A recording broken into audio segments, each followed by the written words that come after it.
We should be live. If I press the button, we're live. There we go. We're live. How We're is all everybody alive. doing? No, well. Are we? Are we alive? Are we living? Are we?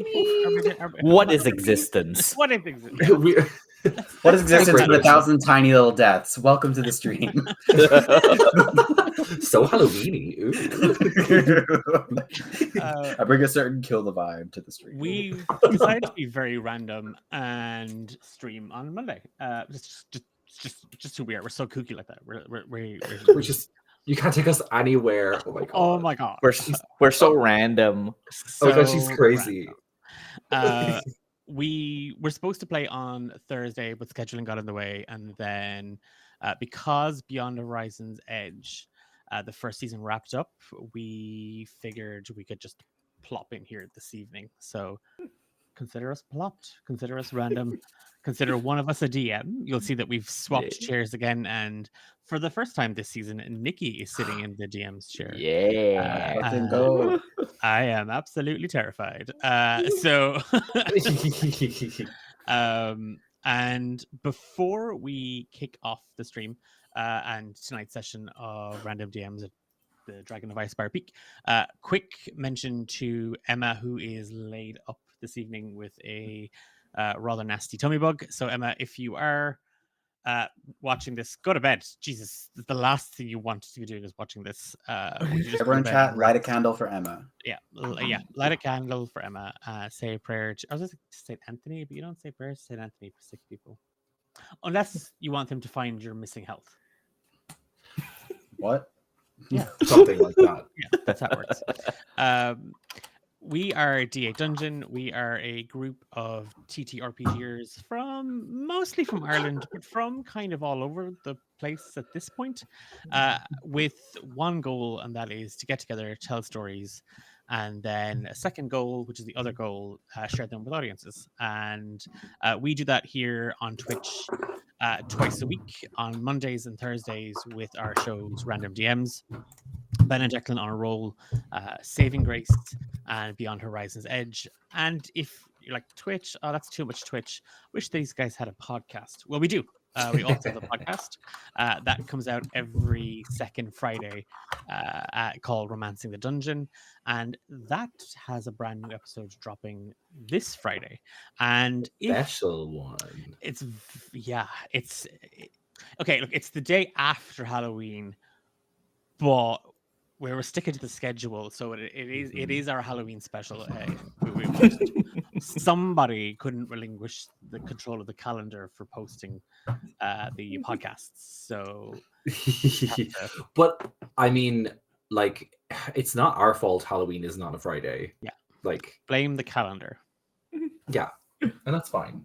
Yeah, like, I mean, to be honest, I think we could do with more Halloween. Like, we can do with spacing out the hype to Christmas. So, like, consider November 1st still Halloween. Yeah, Halloween adjacent.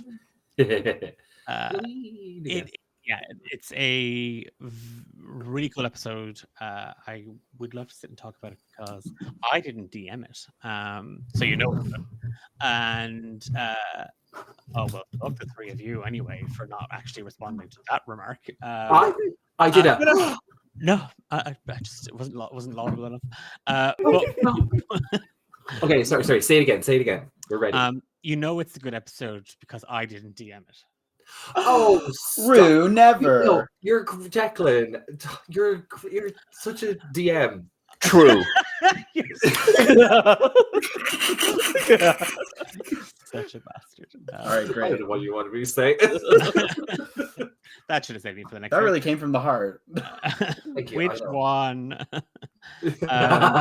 No, it's an amazing story with Ben in the DM seat, using the Cage of Sands system, and a really, really fun system, and easily adaptable to solo play or your usual group. So check that out this Friday on all major podcast platforms. That's That's it. I think because of daylight savings, we've fucked up poor Nikki's sleep schedule. So I think without any further delay, actually, one last thing. Thursday evening, we're having Ben and Declan on a roll, our TTRPG talk show, but we're putting the talk show to one side, and we're running a community night, and I'll be DMing because I never DM. I'll be DMing Oh my god, so new for you. I'm so glad You're really stepping out of your comfort zone. So out of my comfort zone, everybody. Yeah. I'm Like going to be control. running a Halloween one-shot based on the end of the line system. So if you're a fan of Final Destination and that series, it's all about trying to make it out till the very end because death is coming for you. And I am so excited because we were going to do a community werewolf game, but I think I was a little too optimistic with the number of people I needed to run it. So we've pulled that. That can sit somewhere. Maybe we'll do a Christmas werewolf. But yeah, I know that'd be lovely. But we've got this running on Thursday night instead. So do come and check us out. We've some lovely folks from our Discord server are joining us in our adventure to escape death. And I can't wait because I've just kind of announced it over on the Discord server to that group of players. So I'll be spilling some of the details a little later after the stream. So anyway, without further delay or me plattering on, I'm gonna hand you over to Nikki, our DM for this evening. All right. Hello, everyone. I shall be DMing for the first time and quite opportune because we are about to probably engage in combat, and that is what Feng is all about. And so, as we cut back to the Bard's Quill, Feng steps up onto the stage and say, "There's been quite enough narrative editing as to the true events of what's occurred. Therefore, I shall take over from here. After all, what happened that day is a battle for our very lives, in which we prevailed through strength of will and tactics. And battle is my purview." Then she reaches into the side of her pouch and pulls out a book, worn and yellowed, and flips through it. "I have maintained a detailed account since my exile, including our meeting and subsequent exploits through Phandalin. But before we begin, in those days, I took offense at an early action Maka committed onto me that I presumed was intentional. And so I took great effort to exclude her from my recounting, which will address her absence in the tale to come. Sorry." And that sorry was aimed at Maka, spoken through gritted teeth, as if it caused Feng physical pain to say it. Now, let's... This might actually be dangerous, but can we just give Nikki inspiration for that? I think so. Yeah. I think so. I think that's too funny not the to. DM ruling there. I think, yeah, Nikki, you have to take inspiration for the session. Do it. All right. That was phenomenal. Let's go. Now, I mean, if Emma wasn't sick, she's absolutely like dead Dead now. oh, I was actually gonna, for fun, just arrange a custom rule for Maka just for that, but since she's not here, we can use it. Wow. Okay. But, all right. Anyway, so now let us begin. We had returned to Mountain's Toe gold mine after clearing the shrine of Severus of Orcs that the were-rats of Zelene Vanaster tasked us to, so that they might return back to their home. But upon returning to the mine, we saw Don John Raskin bound and gagged, and the were-rats ready for ambush. It was then we realized that we had been betrayed. And so we prepare ourselves for battle. And we then cut back into the cave of the mine where we had been hiding, the seat invisible somewhere spying on the rats, and the rest of us gathered in order to discuss what is our next move. So, what do you all do? Gideon is going to hide. All right, just hide, or are you like sneaking your way towards where the were-rats had been positioned for ambush? I think Gideon, having already been here and remembering the layout, he will find a nook and cranny that he remembered and took a note of last time to dart into, that has a pretty decent vantage point for the room in which the were-rats are in. All right, make a stealth check. Hell yeah. But just for me to set up, so this is the were-rat den. It's the place where there are like mining tools, shovels, and pickaxes all over, and so the rats are actually lingering along like the edges, clinging to the walls above. And you all, because of Deceit's invisibility and spying on them, you know that there are 4 were-rats currently here, including Zeline, and about maybe 3 other giant rats lurking around underneath like piles of debris and rocks and rubbles. Yeah. That's a dirty 20 on the stealth check. Oh, yeah. Like the wind, you fade into the background and slip into the nook and cranny with your weapons at the ready, with a clear vantage point over everyone else. What about the rest of you? I think Deceit is just like Deceit is getting themselves prepared for action. Like they're already invisible, so they're going to take like a distant sort of approach. So they're at the mouth of the entrance, just kind of waiting for the action to start, and then going to jump in on that. So will we consider that a ready action for like a spell cast or something like that? Yes, I think they're going to ready the spell. Let's say, yeah, they're gonna ready Cloud of Daggers for when they see a group. For when they see action start, specifically if there's a group of like the largest group they can catch with Cloud of Daggers. All right, and what about Oster? I think at this point, Oster is one, incredibly embarrassed that he trusted Zeline, and there's also the fact that Deceit was right. And it's not that Oster doesn't want to admit that, but can't see Deceit to apologize. But he stored that away as like an IOU, an apology later. And the one thing he is doing though is that he is actually he's clenched his fists, and he doesn't throw a punch. Like he's a kicker, but the knuckles are like this kind of very like cloudy white. He's so kind of stressed out with what's happened, and he's taking the whole thing on board. And I think right now he's going between 2 minds. One is to sort of divert to Fung and what she thinks we should do at this moment, seeing as how Oster is hoping Fung will take him on as an apprentice. And what he's kind of pushing for is charging in and literally kicking the shit out of Zeline in front of the rats. So you make eye contact. Yeah. All right. So you make eye contact with Fung, and you have that moment with her where she's like, "Yes, I understand exactly what you want to do."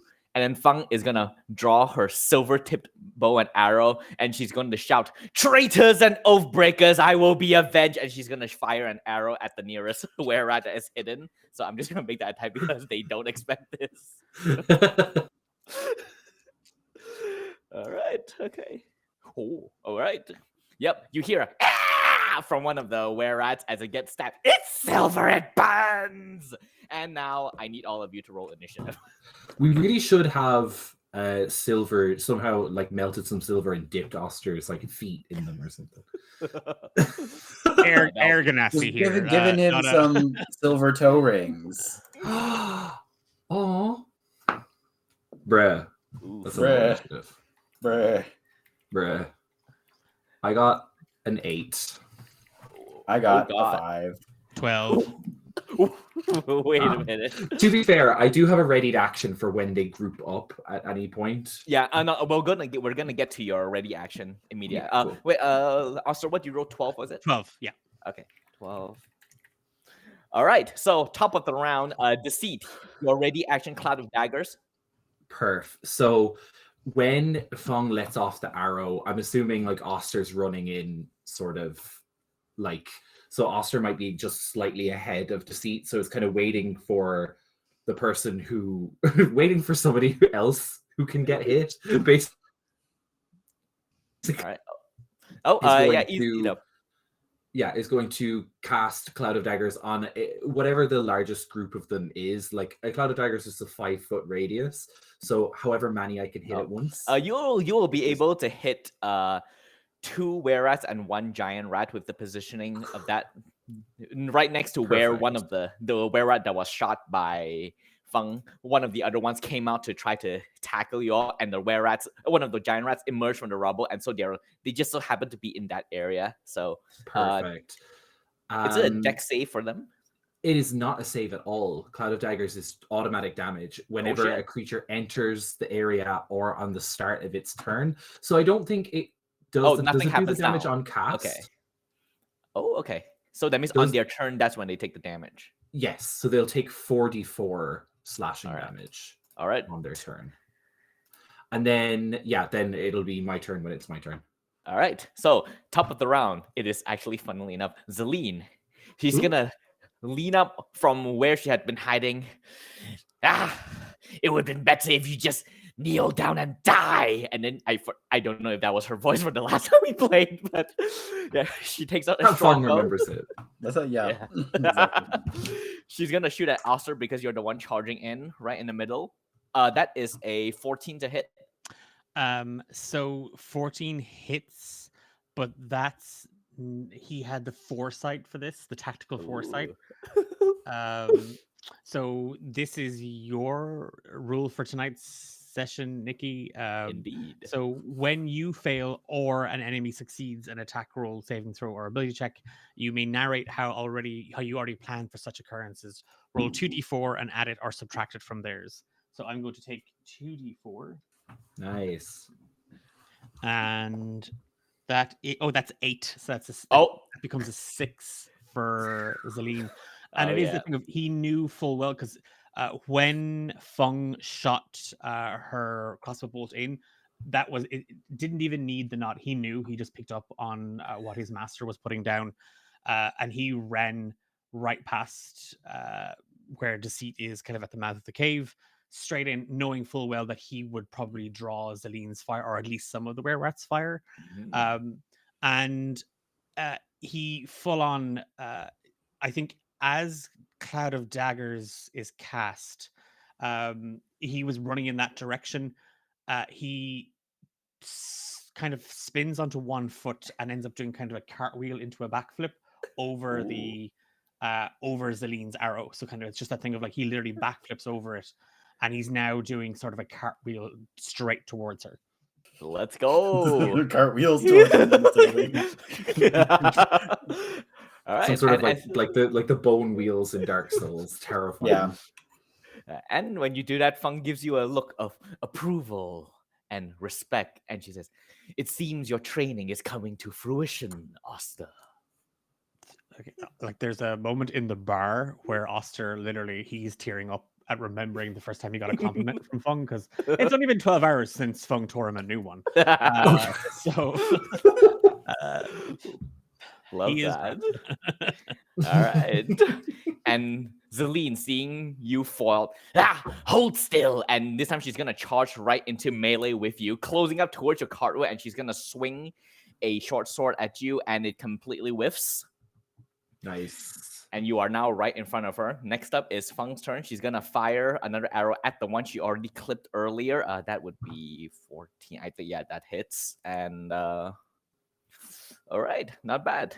That one is looking pretty hurt. The one that has now been struck twice by the arrows. And now it is Oster. It is officially your turn. So Oster is literally making his way towards Zelene. We're in melee range. You're already in front of her. It's that thing of as she swings in with her short sword or scimitar, whatever it is, he's on his hands. And now he goes into a full-blown, and I don't care, I'm riffing off of this, full-blown spinning bird kick from Chun-Li. Let's go. Like Let's it go. is, it's the heel and the ball of his foot just crack into her head. All right. So let's hope this works. We'll say you Um, line your shoe with the silver, so it Oh, does damage. Brilliant. Okay. That's Yeah. 18 to Oh, hit yeah. Yeah, hit. on the first, 15 on the second. That one. Let me double check for that. I have too many tabs. Oh yeah, that hits. Okay, and then he's going to spend a point of key to do flurry of blows, Ooh. and that's a 21. Oh, yeah. all of those hit, and then it is Oh, and then one more flurry of blows. Okay, that's another 18. Oh, yep. All hits. Roll damage. Okay, 16, 22, Someone's had a key. and that's 27 points of damage on Zelina. Jesus. Yeah, and it's that like full on helicopter kick into kick And, into kick. and you into kick. jumble her in the air. Yeah. As you're like spinning. Oh yeah. And like a number 1, 2, 3, 4. Combo. Combo. Oh yeah. She's messed up like close to death already as she lands on the ground. All right, and next up it is the were-rat's turn. So the one that had just been shot is gonna come up, and then it's going to aim at Feng. And nope, that's a natural 2, and that's a natural 3. So both of those miss, and then another one is gonna jump at.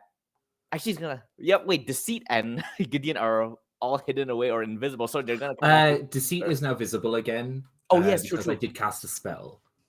Oh yes, and this would be for roll a Cloud of Daggers damage. Oh yes, thank you. That is going to be fuck's sake. You're joking me. 4. I right. rolled 4d4 and rolled 1s every time. You're joking. What is Love that's a her second lack level of spell, folks. energy. Go, girl. Give us nothing. One of the were-rats is like, oh, that hits a spot. Oh, thank you for that. And it is gonna take out it's gonna take an arrow and it's gonna shoot you. That is a 21.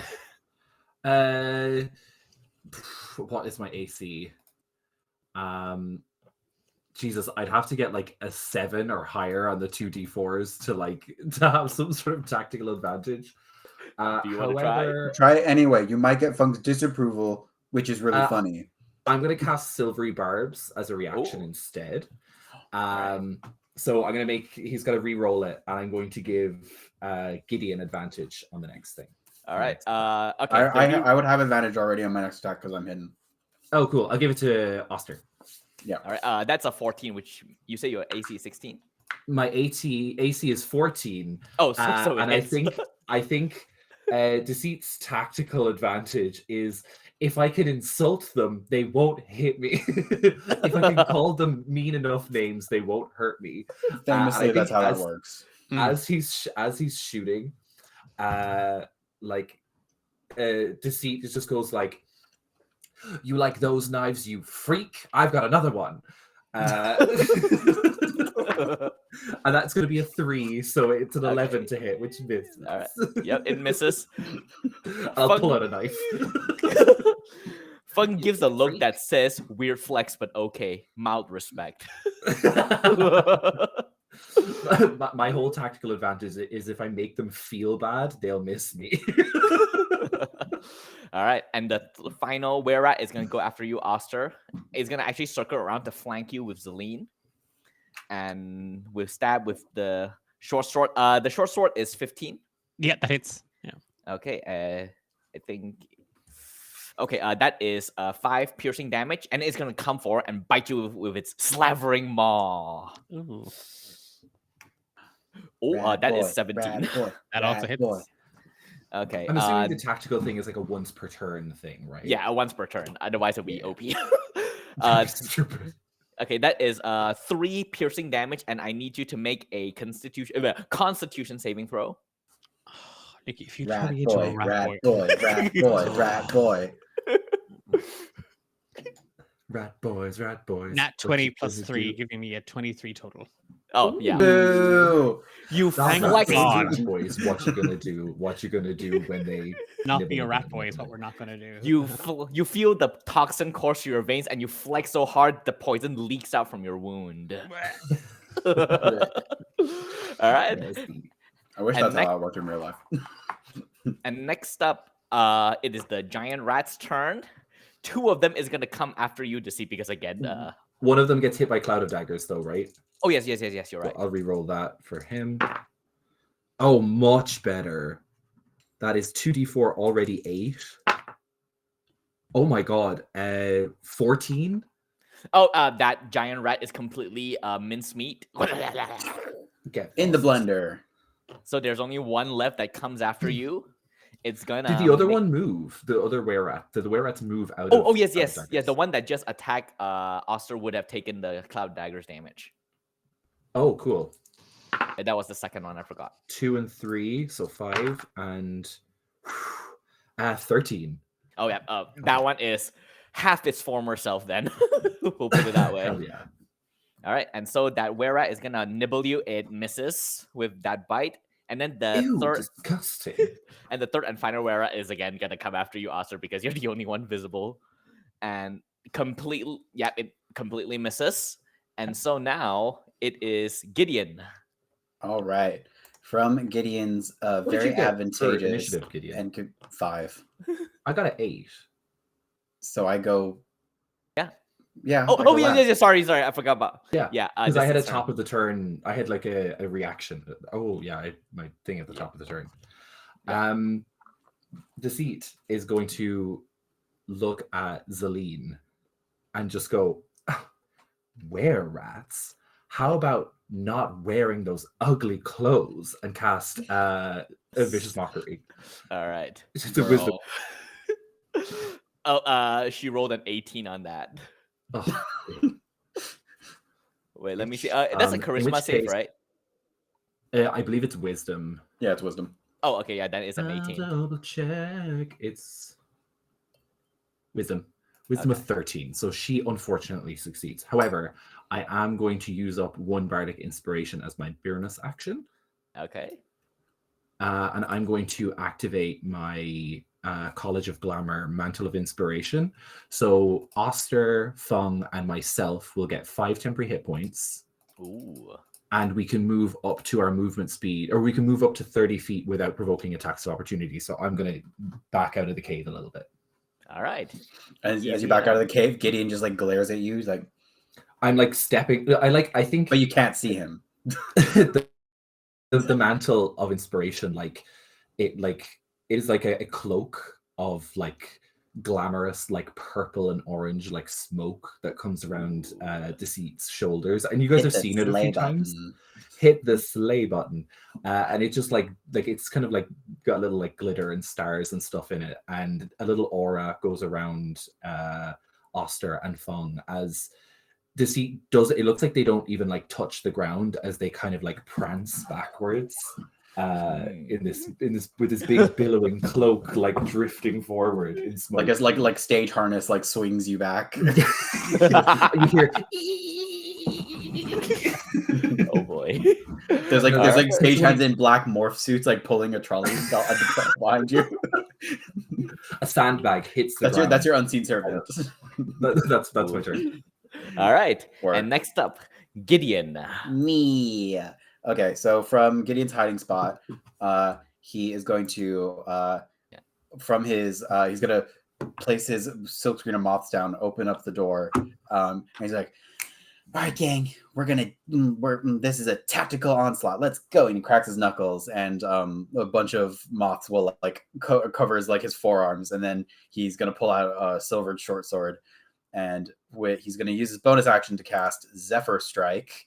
Ooh. And Ooh. all the fluttering wing beats of his moth are going to propel him as like a spinning little corkscrew into the fray. And whichever were-rat has the most hit points, he's gonna go for that. Whichever one looks the least hurt. There's a couple of them that haven't. There's like one of them that hasn't been attacked yet. I don't think. Yeah, one of them. The one that is in front of you, the one that you just escaped Deceit, has not been hit yet. Yeah. So All right. Gideon's gonna dive forward to that. however much distance that is, less than 30 feet, ideally. Oh yeah, 100%. The entire space is not. Yeah, I've seen. I know what the room looks like, so it's not that huge. Yeah. So Gideon is going to dive in. A flurry of moths spinning behind him, and then he will. So what else does it do? It does give myself advantage, but because I was hiding, I don't know how it works if I move out of hiding before I attack. I think it's more for ranged attacks. You know what? I have advantage anyway. So. It will say you have advantage, and since you're coming out, I like to take the the rules for like passive skills where you get a +5 if you have advantage or -5 if you have disadvantage. So just tack on a +5 to the roll. Come on, Pathfinder. Sick. Okay. Let's Hell yeah. do that. Short swords. I really needed that because it was just a 10. Wait, I have advantage. Okay, so it's an 18 plus the 5 that you said. So definitely hits. Yep. Okay, cool. So now there's gonna be a bunch of stuff. So along with the strike of the sword, a cloud of moths also strike it from the side. As Gideon gets it from the other side. So it's going to be. I'll roll the damage for the short sword first. So that's 7. I roll a d8 from the Zephyr strike. That's a 3, so I get 10. And then I'm going to use Gideon's favored foe. Whenever I hit a creature, I can mark it as my enemy for 1 minute. The first time on each of my turns that I hit the favorite enemy and deal damage to it, including when I mark it, increase the damage by a d4. So I add an additional d4. Rangers. So that's another 3. So that's 13 damage. Oof. And then because I'm also hitting it with my swarm, I add an additional d6. I'm just trying to get every single different die size. I'm just collecting them. Yeah, You need a sword that isn't a d6, then you need like a weapon that's a d10 or something. For real. Yeah. Let me two-handed longsword. So that's an additional 2. So that's 15 points of damage on that guy. Dope. Oh yeah, you covered. And now it's why you? And I'm also just going to use Gideon's Orcish Fury feat. All right. So whatever I hit with an attack using a simple or martial weapon, I can roll one of the weapon's damage die at additional time and add it as extra damage. So I'm going to roll 1 extra d6 from the short sword, which is an additional 5, so 18 in total. Yeah. 20 in total. Yeah. You carve right into it, and it is bleeding and it's clutching. I'm gonna gut you like a rat. Wait. Just takes a moment. Yeah, and Gideon's like, no, you won't. And then he's gonna dance away with his extra movement because Zephyr Strike prevents attacks of opportunity. Where did you go? All right. And that's the end of your turn. Oh, where are you teleporting to? It's not teleport. I'm just using whatever movement I have to step out of his attack range. Are you still like lurking along the edges, or are you like going towards the middle part? I'm gonna kind of like circle strafe around, maybe towards where any giant rats that are left living. Okay. So the only 3 left is 2 of them is currently engaged with Oster right now. Yeah. And then one of them is still at a distance, the one that just shot the arrow at the seat. So it would be towards the arrow one. So yeah, closer towards the middle, but still at the side there. Yeah, that's fine. All right. Next up is Zeline, who is extremely hurt by your kick juggle, Oster. Yeah, if I'm going down, I'm taking you down with me. And then she's gonna bite you. The bite miss. And you see a bomb strapped to her chest. Rabies bomb. And the mine collapses and we all die. Not the babies. All right. The the short sword, I think hits is 14. Yeah, meets a pizza. Okay. That's 3 piercing damage. Okey-dokey. And now it is Feng's turn. She's gonna dash for seeing you so hassled, Oster. She's gonna charge forward, slings her longbow, and draws her rapier, and she's gonna attack the giant rat that was nibbling at you. All right, that hits. And it is gonna be that giant rat is completely destroyed. She severed the head and then kicked the body aside. And now it is the two of you against the two were-rats. And now it is the were-rat's turn. The one is right in front of you. Oster is gonna caught between two. It is going to make a short sword attack at you and completely misses. My god, I'm rolling really bad. And then is going to make a short sword attack at Feng, which hits. So that is, oh god, my dice. Okay. I just read the full thing of Zephyr Strike. Actually, once I use the D8 extra damage, my movement speed increased by 30 feet. So Gideon's really far away from whoever he just hit. So I'll let that be known. All right, good to know. And now we cut to the other were-rat that shot you, Deceit. He's gonna see its friend flank, is gonna charge forward, and now is gonna also make one attack against you. Is that one? That one's not in the Cloud of Daggers, no. Oh yes, that was the one in the Cloud of Daggers. Yes. Perf. That's another 5 and 6, 11 damage. Yeah, it's hobbled now. It's like limping a bit. That's what forward. I dealt 4 damage to originally, wasn't it? Yeah. Yeah. It is really hurt now. It's now gonna make another short sword attack. That's 15 to hit you, Oster. Yep, it hits. Oh god, that's 7 piercing damage. Yep, still up. And then it's gonna make the other short sword attack against Feng. Oh god, that's a 22 to hit. And I rolled a 6 on that, so that's 9 damage on myself. And Feng is a werewolf. They're a werewolf. Oh no. Oh, that'll be hilarious. And now the one that you just disengaged from with your mantle of inspiration, it is gonna actually charge forward and it's gonna bite you, Deceit. Ah, rude. That's a 23 to hit, almost a natural 20. Okay. I mean, I hate to do it again, but oh, fine. I'll take the damage. All right. That is girl, rat boy, rat girl. That's 5 piercing damage, and now I'll make a Constitution saving throw.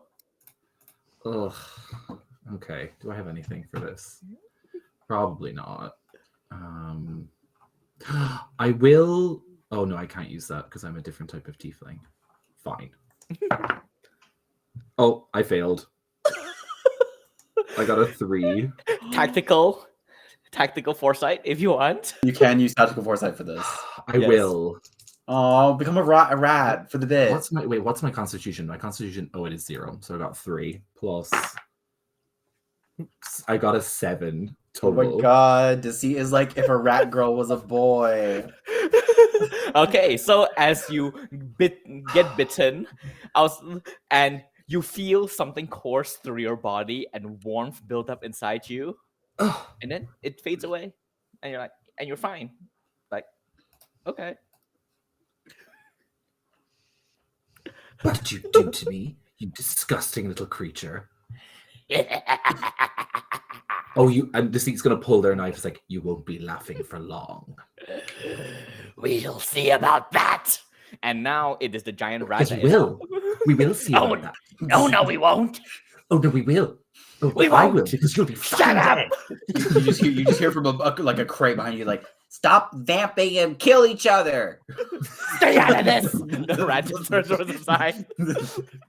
And then the giant rat is gonna scurry towards the side and it's gonna bite you, Deceit. It completely misses. And now, Deceit, is your turn. I'm gonna cast Sleep. Oh, okay.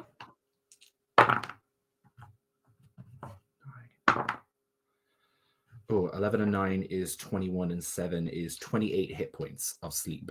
Front of me. Right around me. All right. So the giant rat and the were rat, that was like, it goes, you say had this. Now where were we? As the were rat falls to sleep, Deceit is going to do like a dramatic catch of the were rat, like a very dramatic catch, and it's just going to like bring the knife down to his throat and just be like, it's just gonna like very, very like gently just like place it on the ground and just be like, no more laughing. No more laughing forever. You little shit. Doom crit. All right. And I like to think that like when Deceit does the little shit, they kind of sound a little bit like the were rat. They're like gross. It's like and their two front teeth just grow a little bit bigger. I don't want to be a rat person. Oh no, this is gonna ruin Deceit's veneers. I know. What do you mean veneers, bitch?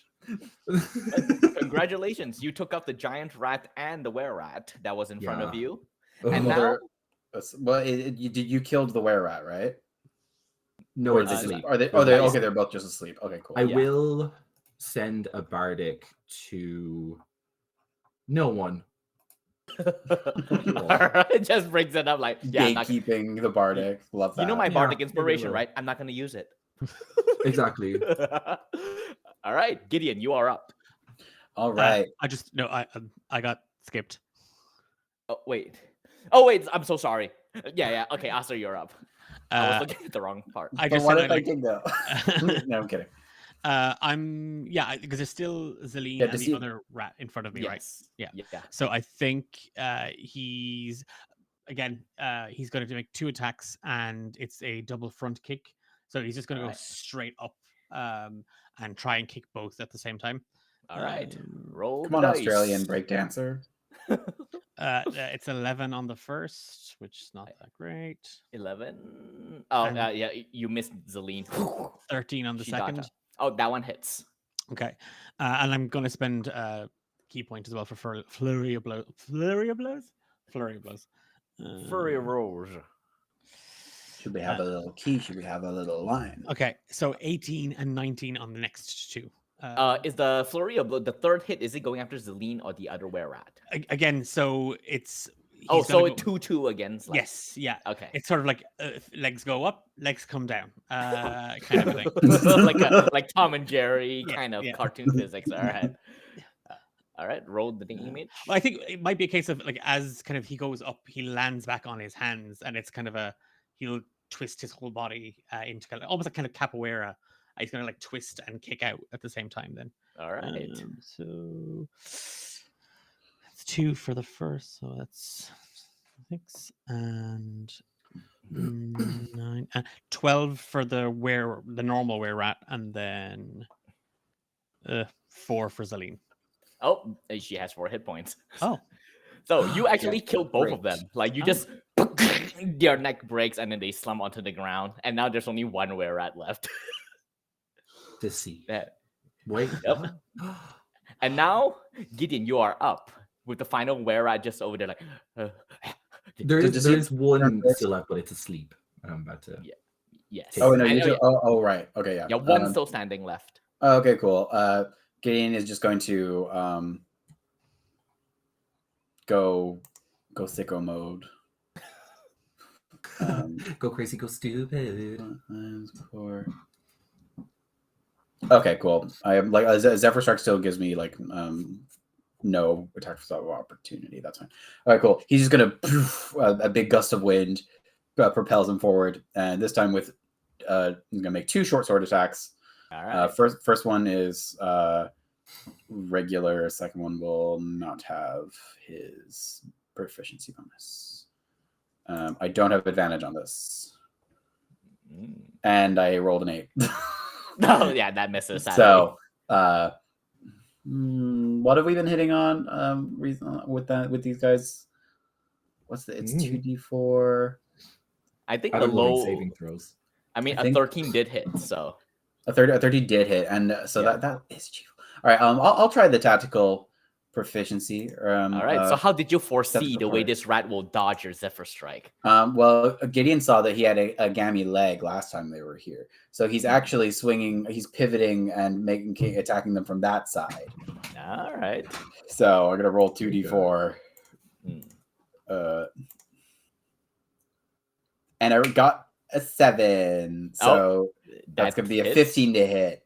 Oh, And Gideon will sweep at his legs, and for that's gonna be 3 piercing damage off the short sword, and then it's gonna be another d6 from the swarm.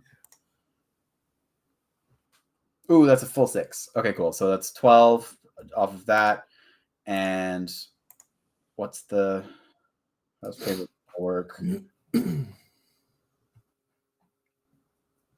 Okay, it's only the favorite foe is only 1 target. Wait, is the last guy standing the guy I already hit? it's asleep. Okay, that guy. Okay, that's Yeah. fine. Okay, in that case, I will just use my other favorite foe to make it my favorite foe. I've changed my mind. This guy's my favorite foe. Wait, this sleep one?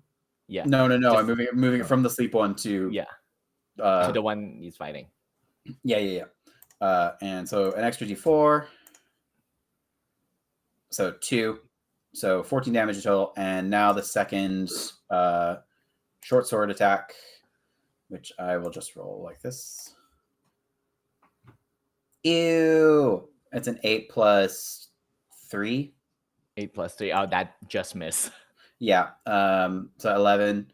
Is there a limit to the amount of times I can use tactical foresight per turn? It's once per round. Boo. Okay. All right. Yeah. But this rat is very hurt as you stab. And it is very, very close to death. Like, very close. And now, with the end of your turn, top of the round again, Zelene's dead. So, Oster, you're up. So there's just one were-rat left. And this is the one that that Gideon's fighting. Okay, I think it's I think Oster is kind of like going to lose kind of the run of himself, and it's going to be a run and jump onto the back of kind of like bringing his full weight on top of the were rat to like he's not going to kill it, but knock it out. There's like if he's killed everything else, it's the oh fuck it, no, he's actually pissed. Yeah, they betrayed you. Yeah. What's one more murder in cold blood? Well, yeah, it's not cold blood. I think it's kind of just the kind of that sort of the pure rage that Oster has always kind of played down. Has just kind of taken full control of him, and he is he's going to sweep the leg and then hopefully as the were rat falls punt it in the head. All right, roll your damage. So 21 on the first. All right. And 13 on the second. Oh yeah, both hits. Okay. And then that is for Oster's damage. Attack 3. So 9 on the first. So 18 in total. Oh, that it has like 2 hit points. So how do you finish it off? Yeah, it's that sort of Oster comes running straight at it, kind of sweep kick under the legs to kind of knock it off balance. And as he kind of gets up, it's immediately he brings the point of his shoe right in under the were rat's chin, kind of kicking it back with full force, so hard that like the neck breaks as it kind of kicks back. And it's that thing of like he's just like, hey, I had that one. And he is just sweating buckets. Like it's just he's cuts everywhere. He's breathing heavily, and he's just like he doesn't even hear Gideon in that sort of like the adrenaline is wearing off. All right, and now since the other 2 enemies are, I'm guessing to see you just. Nope, I'm keeping him alive. Oh, okay. I'll stab the rat and kill it. All right, but I'm keeping the were rat alive and asleep. All right, and I'm going to like bind it too. All right, easy enough. Deceit is going to like with the knife still in hand, just be like, this little freak did something to me, and if it ruins my years of skincare, perfect natural skin, I don't know what I'd do. So did he kiss you? The little freak bit me, and it felt weird. Like not like a normal bite, like not like a good one, but like a little. Oh, it's weird. I didn't like it. There's a good kind of bite. The wrong way. It was a little disgusting. So I'm keeping him alive because I need to know what he did to me. Well, then you can carry him. Ew, no, not at all. I'll drag him or something. It's fine. All right, easy enough. But yes, combat is just over. Dragging this were rat around. But yes, there's no more rats here. The room is basically yours. So what do you all do? Untie and ungag Don John Raskin, I guess. Oh, yes. He's like at the side inside one of the carts. Boring. Oh, what took you so long? I don't know what he sounds like as well. like a cowboy. He was kind of cowboy. Yeah. Yeah. Y'all you sure took your sweet time. And what were you doing? Dying? How brave. Look, those rats jumped me. I thought they were allies. Didn't you say that you received your aid or whatever? Why did they tie me up and dump me in here? That's yesterday's news. You need to catch up, Don. They're bad, and we're here to help and whatever. You have the mine now. Let's go free the dwarves and just get our money. All right. Let me get out of this Alive, car. aren't you? Be grateful. All right. Lead the way. Is there anything else you want to do inside this mine? Rummage through the rat stuff. All right. True. Okay. There are dwarves in here. We should probably make sure that they're okay. I Eh. guess. Wait, are there dwarves here? Wait. Oh, okay, yes. All right. Sorry, because I was thinking of the other dwarves from that other place. No. Those of you who are searching, Weren't they all tied up and stuff and bound and whatnot? yes. What it says here in the notes is that they refuse to surrender, and the Weras assume that they will flee or die of starvation eventually. So I think they're just living there, but they're not like they're trapped, but they're not like tied up or whatever. They're just left. Yeah, they can leave, but like they don't want to because it's their mine or whatever. Yes. Well, All they right. can be friends with Don John. Yep. All right. Investigation checks for those who are searching the cave and the rats. I'll search Zelene. All right. In case I'll search her and like if she has any stuff. That is a dice roll for sure. 11 as well. 11. All right, Oster, are you searching? No, Oster is over in a corner crying, like he's full on like. I mean, he's been in battle before, but this is the first time he lost control, so he is fully just. I mean, he's looking like but he's not looking. He's just all right. He's kind of like he's doing that sort of like snot dripping out his nose and like trying to like compose himself. All right. So for your 11th, you all do find 2 sacks that are hidden underneath a bunch of debris inside the cave that you're in. One of it when you take out, it rattles a bit, very heavy, and you open, there are 10 fist-sized chunks of gold ore inside one of the sacks. Ooh. And then in the other one, it has a bunch of coins in it. It rattles as you lift it up, and if you take the time you count it, there's 82 silver and 450 copper inside. Dope. Dean just looks all and he's just like, oh, this is all useless. And then so terrible and useless. I'll hold on to it. Don't worry. Yeah, gold isn't even a useful material. It's really soft. It has no strength. It's just pretty. It's completely useless. Oh, terrible, awful. I will take care of it. Don't worry. All right. And the thing you're looking through Zelene, right? You do find inside her pocket. She's not like hiding it. Inside one of her pouch, you grab out a pair of goggles of night. What is the copper pieces again? 450. 450, and the silver was 82. Sure. And a goggle of night from Zelene. What are goggles of night? It gives you dark vision up to 60 feet. Or if you already have dark vision, it increases it by another 60 feet if you wear it. Oh, dope. We got these. Gimme. Okay. Yay. They don't. All right. Gideon puts on goggles. They don't go with my outfit, to be honest. And he puts them on. They're like too big. Where he's like, yeah. You look like Belle's father with the lens at the start of Beauty and the Beast. giant eyes. Yeah. And so as you're all like searching that, Oster, as you're like sort of crying, Feng sort of steps up towards you in front. You have felt the fervor of battle for the first time.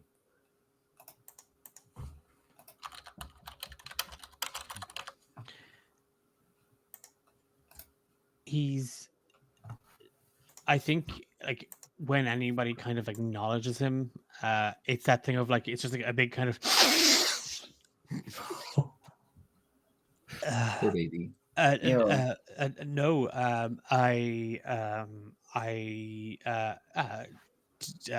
deceit. You were right. Hmm? I was wrong. They Oh, betrayed us. pish posh, my love. Uh, Yes, of course, people lie to you. People are going to take advantage of your wonderfully good nature. That's going to happen. Um, don't worry about it.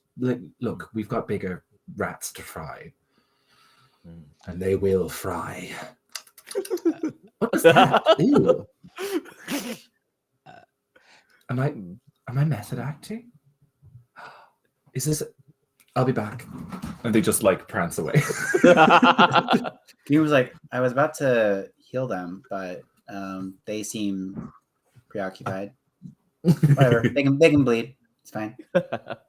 You just look I around. Does actually anyone lost else need 0 help? hit points because I lost only 10 HP, so I'm good. I think Oster is the most messed up one among all of you. yeah. He's still. I mean, he's just below half. Well, you're about to be above half. Oh. Gideon's like, it's like, crying is gross. Stop it. He like just okay. I'll cast Cure Wounds.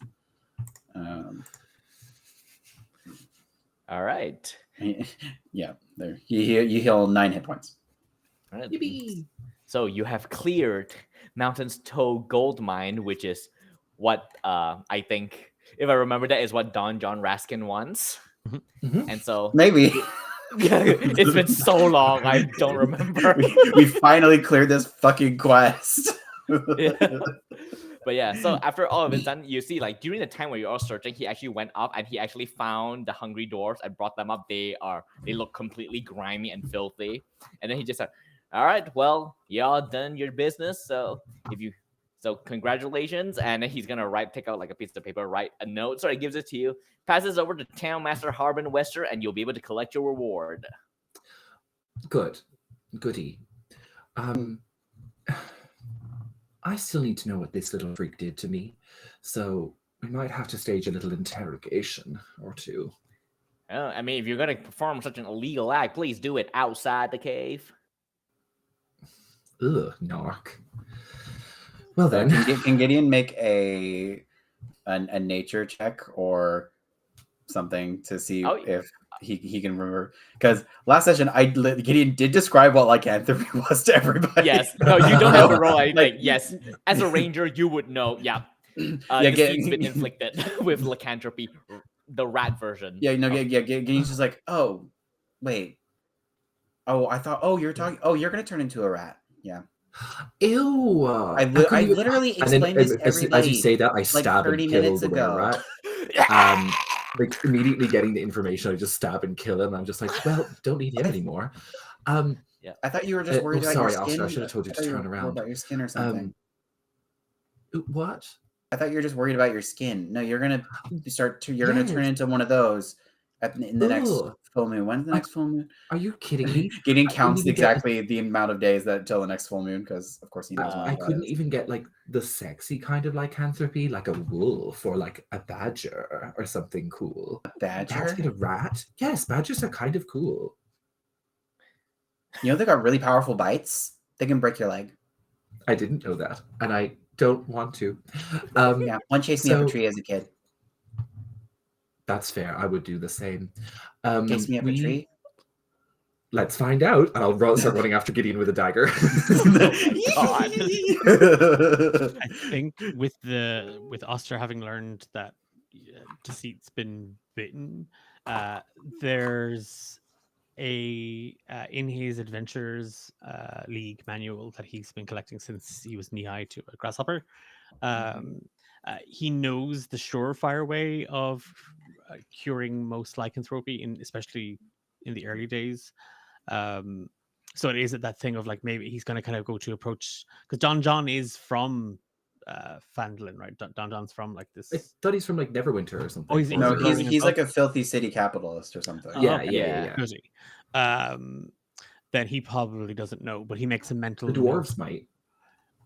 Yeah, he might kind of approach the dwarves if they've been working in the mines and kind of in and around, and like ask if there's a priest or somebody in Phandalin that might be able to quote unquote remove curse. There are several other hypotheses that were proposed in the in that particular issue on who, what, where was the article of lycanthropy, and he's kind of trying to remember like some of the kind of homemade cures and poultices that he could be like gathering for Right.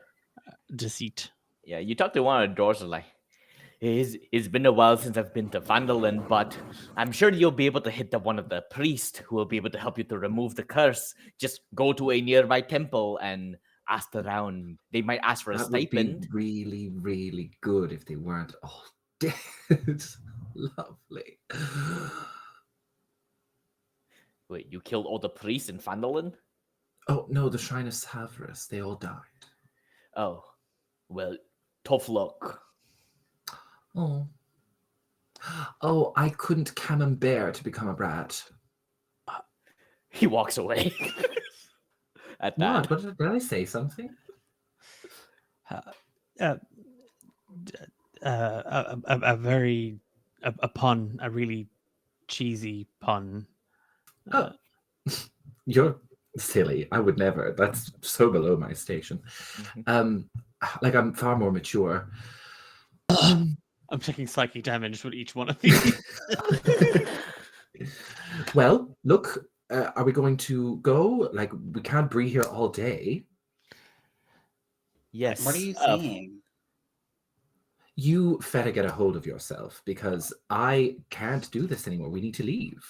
Gideon looks to Oster and Fung. He's like, I'm speaking plain common. What is going on here? I think they're really sick. Their brains turn to Swiss cheese. We need to get a priest. Why is everyone talking about cheese? No. A priest, like anybody, even like an emmentalist or something, like somebody who's good with that kind of magic stuff. Should we knock them out? I feel like maybe. Fung pulls Please, out you a couldn't hammer. afford the bill to get this fixed back up. There has to be somebody in Fandlin that can help them. Yes, I think just play it cool. Just deceit. That sounds Gouda. So Can I get a Why did sample you of your make that silly saliva? joke? That was weird. Gideon holds out like a little flask. Can you like spit into this? Absolutely not. You'd have to pay a lot of money for that. I've got 3 copper pieces. Oh, that's nice. And then I'm just gonna like put the thing down. Just like Yeah, I'll just get it in your sleep. Okay. I think seeing that like the lycanthropy is kind of like scrambling because it's not like deceit resorts to puns. Never. Yeah, Oster is quite concerned, and it is that thing of like maybe kind of taking them by the arm and just kind of like, giving them reassuring nods, the pained laughter of reassurance that was very clever, and we'll kind of like on the road back to Fandlin kind of keep an eye on them. Gideon is going to be kind of like medical journaling of like disease places. And Gideon's like, okay, so how many fingers am I holding up? What's your temperature like? And Look, are you experiencing any many shortness fingers of you breath? have. I know how many fingers you have. It's fine. We don't need to do all this. Most of the negative symptoms appear to be manifesting in language. But maybe some patches of hair are growing on them already that we can't see. Gideon, is this for science or to help? What? You're journaling. What do you mean?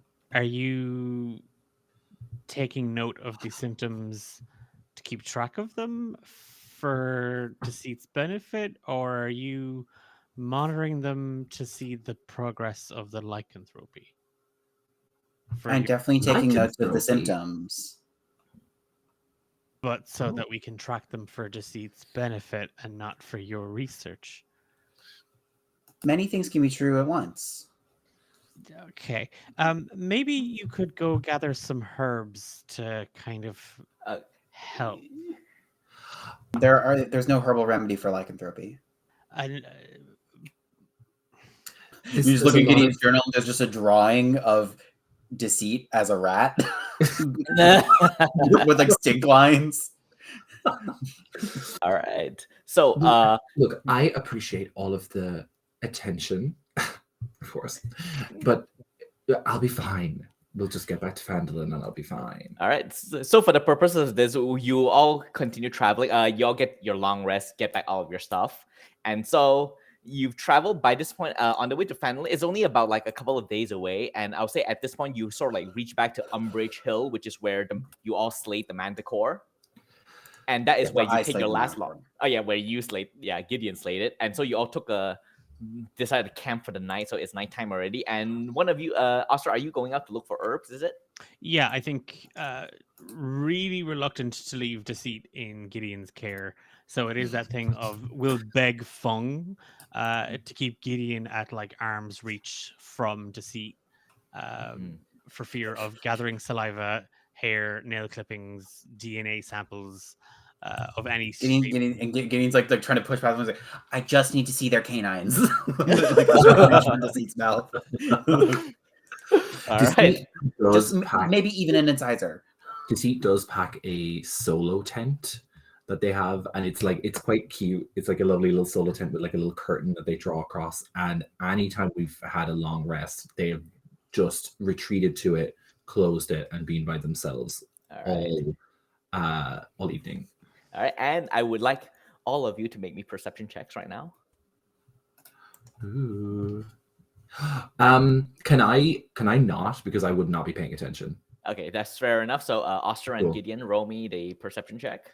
16. 23. Right. I love it. Can I not? I'm not paying attention. Okay. I'm not doing that. All right, we will get to that soon. So, Oster, you went off towards like the mountainous terrain and begin to look for herbs. Make me a survival check to see what you find. Okay. Can I say that Gideon like suggested to Oster what to pick? Oh, like advantage then. Yeah. Okay. That is a dirty 20. Oh, okay. So you begin to look around and you find some herbal remedies that you feel could be used for the purposes of making a cure for lycanthropy. But of course, the cure for lycanthropy is inherently magical. So these are merely the mundane components. You have those mundane components. And you found like the final ingredients sort of like a small copse of trees, like just a small wooded area. So there's like a tree line above you. And with the roll that you make, actually, we're going to cut back briefly to Gideon as you're like trying to get access to Deceit's saliva, and Fung is just stopping you from entering the tent. You hear in the background, for a second, you're like, what the hell is that? And then you hear, focus again, just in the silence.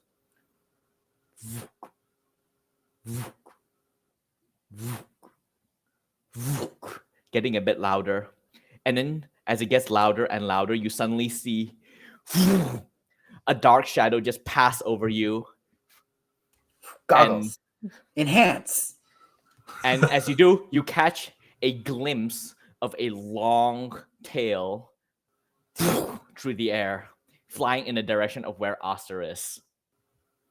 And now we're going to cut back to Oster as you're like begin paying. All right, done. You stand up.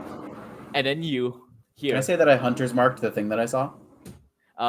Is there a range for that? 90 feet. Oh, it is way beyond. It's like up in the clouds. Boo. Yeah. And Oster, you hear as well. And you're sort of like a bit confused by that for a second. And then you, And as you, mist emerge from your mouth.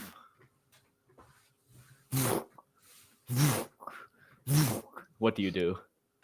Immediately, because you said there was that, like, if I'm still near enough, that small little kind of yeah, you're still in the wooded area. Yeah, it's that thing. I think he's going to throw himself as low to the ground as possible.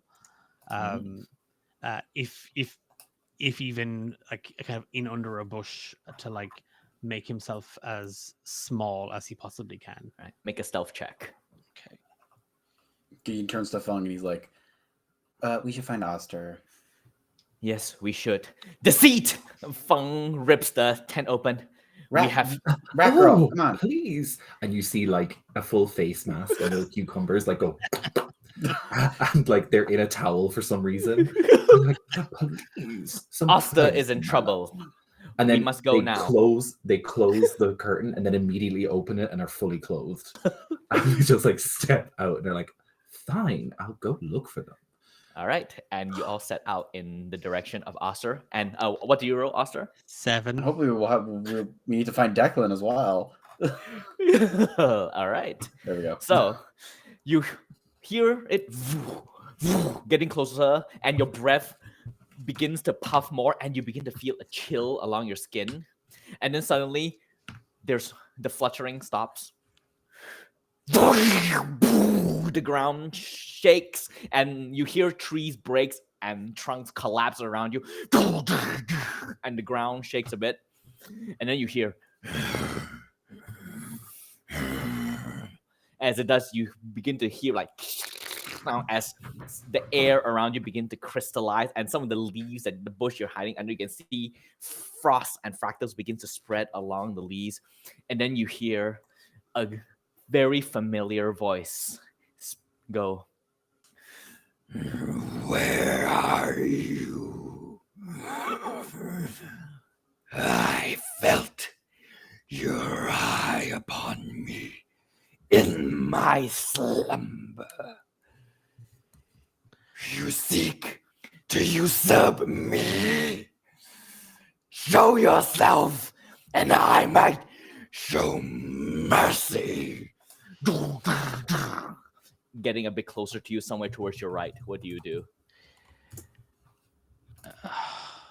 We definitely heard something heavy land. Yes, in the you direction. hear the heavy Okay, land. cool. We 100%. immediately make our way over Yeah, stealthily. All right, roll stealth check for me for now. You'll reach in a few minutes, but for now, Oster is on his own. Yeah. Oh, I wish I had passed a lot of trays. Quite high. Ooh, not super high. 18. All right. Only an 11 from me. All right, good to know. If it helps, I will, as we're running, spend a bardic inspiration to give us that extra 30 feet of movement. And I'll do that a number of times to like basically get us a turn or so sooner. Definitely. All right, so Oster, what do you do? I'll spend 2 points. I think if the dragon knows, like, or senses Oster is here somewhere, it's only a matter of time. So all he has to try and do is he thinks it's that thing of he hopes that maybe the others recognize that he or heard the dragon, and he is just going to just take a deep breath, and he's going to breathe in the cold air and exhale it out, and then kind of with his arms up and kind of like just kind of showing the bats of his hands, just I'm here. And as soon as you say that, and a yellow eye peeks towards where you are, and you see the beginning of the snout and the bare teeth. There you are, little rat. Oster is going to bow, like and like make himself as small as possible in that sort of movement. And it's gonna reach out a claw and rips off the bush so that you are now exposed before it, and it stands in front of you and stares at you. You recognize your better. Good. They'll spare you a couple of minutes. Now, why are you watching me?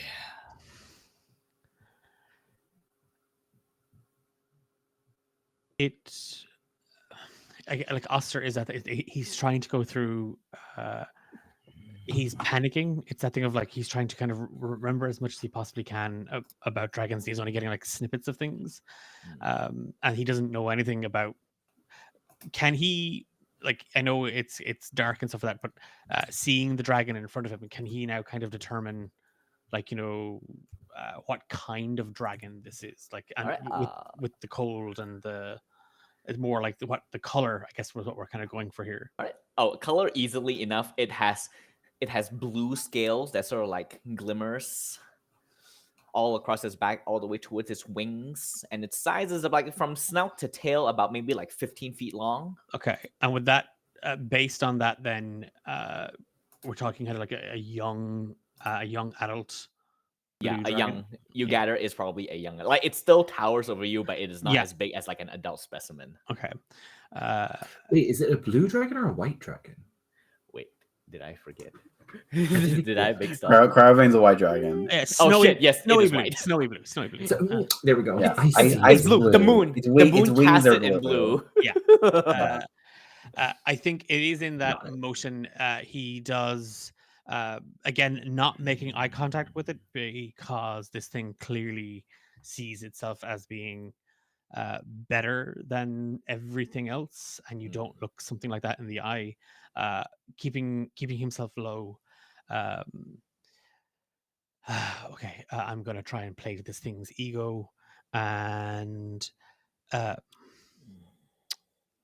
it was it was at the shrine. I placed a hand on the altar, and I do not know if it was fate or your enigmatic presence that drew my energy towards you, but I was humbled and awed by you. If only a moment's glimpse, your presence I have grown to revere. And again, just I consider it a fortune that I was able to glance, though I do beg your forgiveness for my intrusion. It was not intentional. Persuasion check with advantage. Mm. Playing to its ego. Good. Okay, that's a 21 or a 7. We'll go with the 21. It leans closer towards you and then it lifts. Fate, you say? I will not suffer any challenges to my claim on this land, but I might have use for a loyal rat like you. Lift your head. He does so incredibly slowly.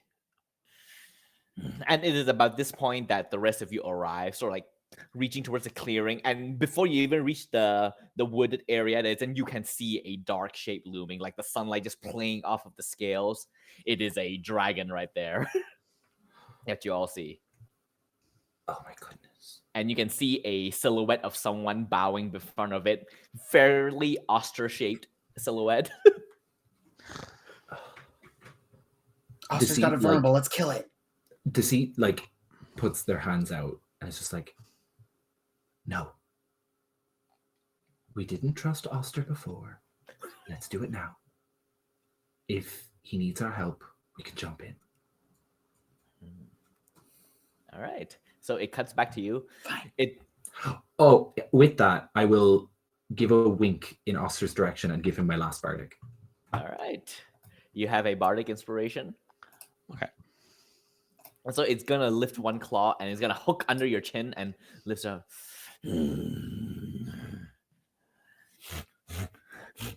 It sort of like leans close and sort of sniffs you. Might I ask your capabilities? What can you provide me that my might cannot?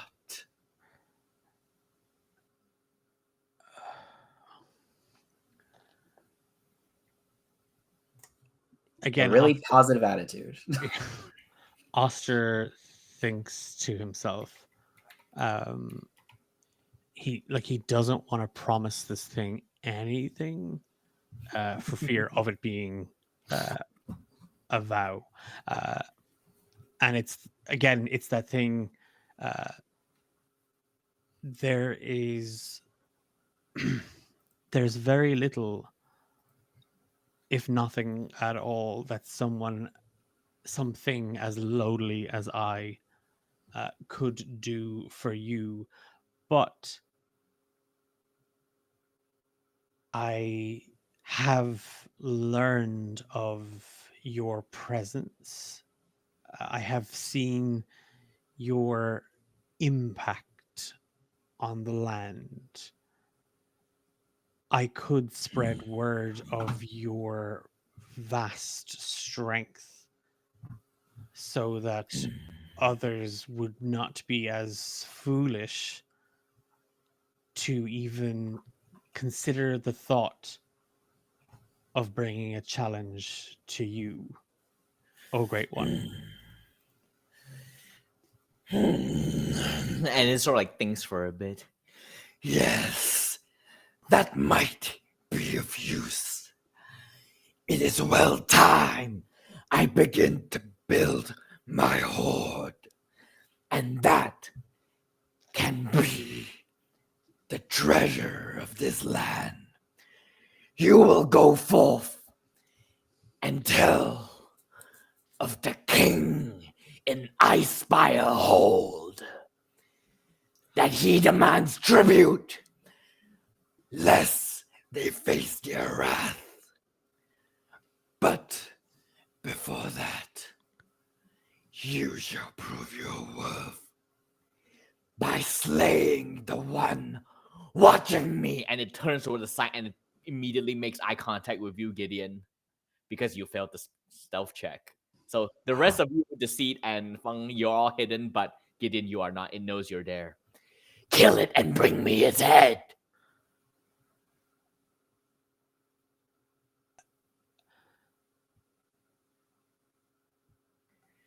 You hesitate? It holds out a claw towards you. You disobey my first order. With that, Oster moves, kind of like again bows, and then how can Oster see where Gideon is? Yeah, you look toward the side. You can make out you couldn't spot Gideon at the start, but eventually looking at where Cryovane is looking at, you eventually spot like a hint of Gideon's hood peeking out, and that was probably what clued the dragon into his positioning. Is like how far are we from it? I think about 60 feet. Okay.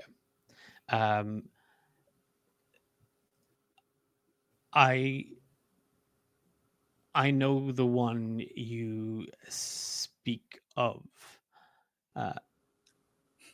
Alongside the treasure that we acquired at the shrine, oh great one, I will deliver his head on a mountain of silver and gold to you before the end of the 10-day. Make a deception check. Oh shit! You have a D6 bardic. Okay, yeah, definitely burning that because deception is not my thing. Is it with? you Did just you say with mix the- advantage or no? You can if you fail, you can use tactical foresight though. Yes.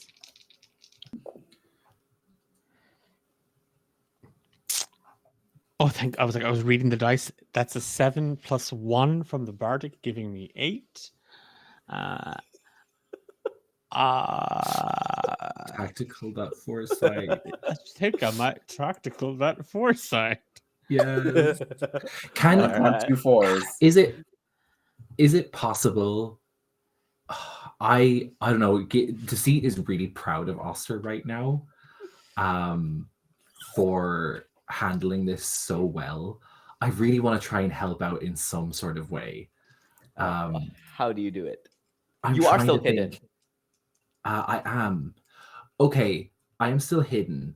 and it's silvery barbs is only a verbal component. So if he's making some sort of insight check against this, I would like to silvery barbs it and give Oster advantage on this check, All right. if that's possible.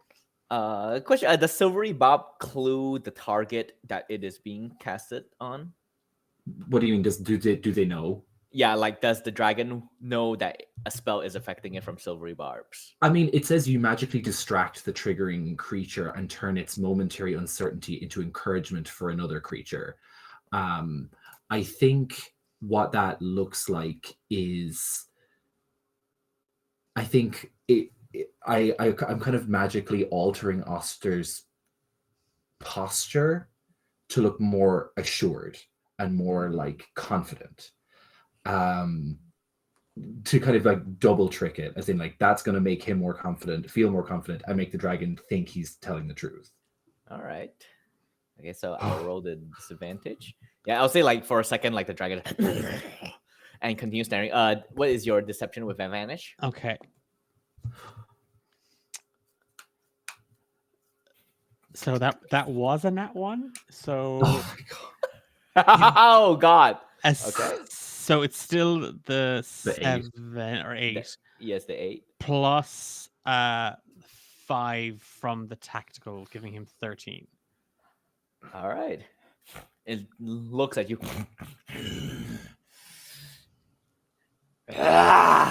Liars and traitors!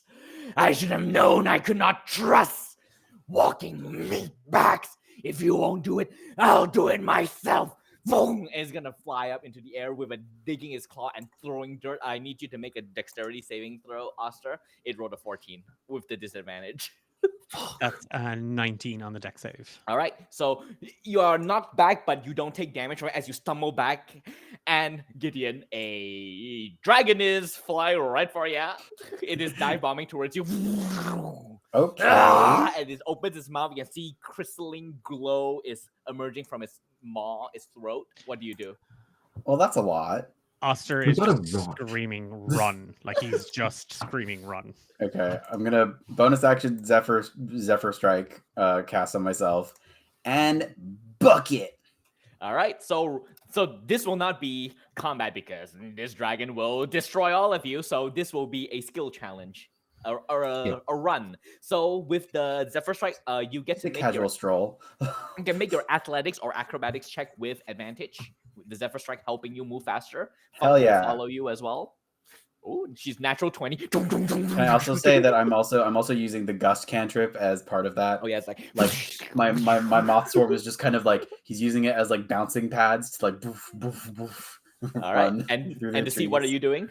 Because it is So- general in your general direction as well. Yeah, I'm going to be running too, and to pick me and Fung and Gideon up, I'm going to be using a charge from my fan.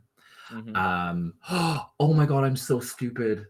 I realized my fan, I could have made a performance check for you. Oh, For your deception check. I forgot that it did that. Oh, I'm so dumb.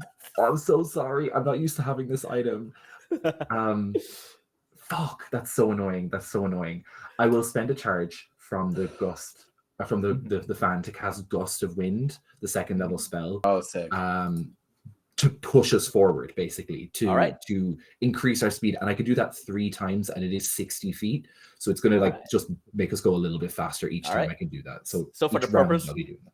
So for the purposes of this acrobatics check or athletics with advantage as well for you. That's totally fine. I am good at one of those. Oh, that's 23. All right. So all of you begin to run, gust yourself, and then dragon. A burst of ice just crashed into where you are and freezing all of the grass and stone along the way. But with the gusts and y'all just darting forward, it misses and then it sweeps up into the air and it begins to circle down for a second pass. And Oster, what are you doing as everyone is running? Oster is gonna do something stupid. Oh, He's gonna run and then so it's action and bonus action type thing. Spend a key point for Step of the Wind, which technically he kind of so allows him to take the dash action as a bonus action, and is going to.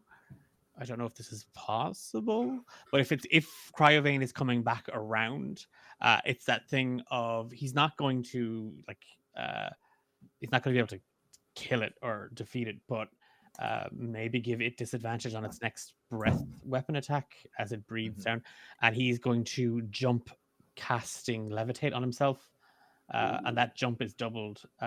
So he's going to try and kick the side of the dragon to kind of knock it off course. To kind of impose disadvantage. All right, make an attack roll. I'll let you make it with advantage because you're using the levitate spell, and it's not focusing on you. It's focused on Gideon and the others. Okay. As like insects. Yes, they're moths. And 19. Oh yeah, that hits. Roll damage. This is just to see how much you like discombobulated. 10 bludgeoning. Oof. You kick it, and then he looks down. Should have known. And then he's gonna reach out. You seek your death so soon? I had intended to save you for last, but perhaps I should get you in first. And then he's gonna swing a claw at you. Well, he's dead. That's a natural 20. Yep. Well, what about a tactical foresight? Sadly, the natural 20 cannot be beat by that. Oh god. Okay. Okay, so that's 24 piercing damage and 8 cold damage. I was about to be really smart and go, still alive. But he's not. You thought. Yeah, no, he's down. Oster's All down. right. It slams And then into you fall to the ground. Yeah. Yeah. So it slams into you, it hooks you into and stabs you. It's like, ugh! And blood pours from your mouth, and it's gonna fling you. And then you fly towards, and as Gideon and Desi, as all of you are running, suddenly you see something soar through the air and onto the ground, and you stop for a bit, and then you see Oster's body limp. You do fail one death save from that. Okay. And then Dragon is circling around. Yes, witness the death of your companion. You are next. And it's gonna start flying towards you. We What do just y'all do? subtly cut back to the Bart's Quill and the He's like, what the hell? Just kidding. This is crazy. I will immediately cast Cure Wounds or Healing Word on. All right. Easy enough. On Foster. All right, roll the damage. roll That the is health. for 4 hit points. Okay, Congratulations. As you hit the You're ground, barely alive. you hit the ground and you come back to life, and your entire body hurts, and you feel a sharp pain in your abdomen where you have been pierced. You are alive, but just barely. And then, as all of you walk past, Afeng is gonna grab one of your shoulder and hoist you up. Up now, Sojo. We have to run. And All right, Gideon's going to take this really quick moment to, with his enhanced dark vision, try and find the nearest, like, handiest, like, hiding spot that they might be able to duck into, and try and like avoid the thing. all right, make a perception check. Yeah, Perception or survival, because you are out in the. I'll do perception. All right. 16. Oh, 16. You sort of look around. Most of it is like flat terrain with like a bit of rolling hills here and there. And then you sort of look towards one side. There's another copse of tree over there. You see there's a mound over there, and there seems to be a cave. And he just points over there. He's like, "We're going that way." Poof, gust of wind towards that way. All right. So I would like all of you to make acrobatics or athletics checks with advantage because of the gust from both Gideon and Deceit. Yeah. Oh. We're gonna tactical that foresight with that 1 and a 2 that I rolled. Oh God. That's so 3 and 2 is 5 and 4 is 9. Also a 9 for Oster. Oh God. Oh, What yeah. about Well, you? Oster is being carried, so Yeah. Like it's 16 for me. Okay, so you all begin to run, and Feng is sort of hoisting you. So I'll say Feng sort of like negate a bit of your roll because you rolled quite high just now, and lifting you along. And as you're all running, you all do reach the tree croppings, and shadows cast above you, blocking you from the moonlight as the from the back. Then as you're running, the seat, you're just like then suddenly one leg clips onto a exposed root, and you fall onto the ground. And then the dragon, and it dives down towards you, digging up claws, and it's like just 30 feet away from you, and it's like clawing its way towards you, its mouth open, ready to bite. What do you do? I fucking run. All right, make another. No, I scream girlishly and then I run. All right, make another acrobatics check, and this will be your third gust for your advantage. Yes. So this is all the charges used of my fan for now. Oh my god. What did you roll? Advantage? I rolled a 5 and a nat 20. Oh, thank God. Let's go. Let's go. You let out your girly scream, you kick off the ground, and the dragon's head dig into the ground and rip up dirt. And then you run, and you are now under the trees, and you are able to run fast enough with the gust to join with the others. And the cave entrance is just right in front of you. One final skill check from everyone as the dragon pushes towards you, knocking down a couple of trees. And all right, as we're running, yeah. Oh, sorry. I was going to say, as the seat is running after that really high-pitched girlish shriek, it's just like, ooh, I think that was a record high. Anyway, so Gideon's gonna actually do something useful. He's gonna cast Fairy Fire 60 feet away from us, like down the way, and like a sphere of like glowing spectral moths are gonna appear and cast a bright light to hopefully catch the dragon's attention while we are hiding somewhere. You're trying to like lure it. So make a deception check with advantage. Sure. Can it be something that isn't deception? Because this isn't a social interaction of any kind. I mean, it's a tactical. It's a tactical. No, I'm trying to draw its eye. Oh, all right. So we'll make this a deception with wisdom then. Sure. Which so that'll just be a +3. Wait, did you say advantage? Yeah, with advantage because of the fairy fire. Okay, cool. So that's an 18. No, yes, 18. Yeah.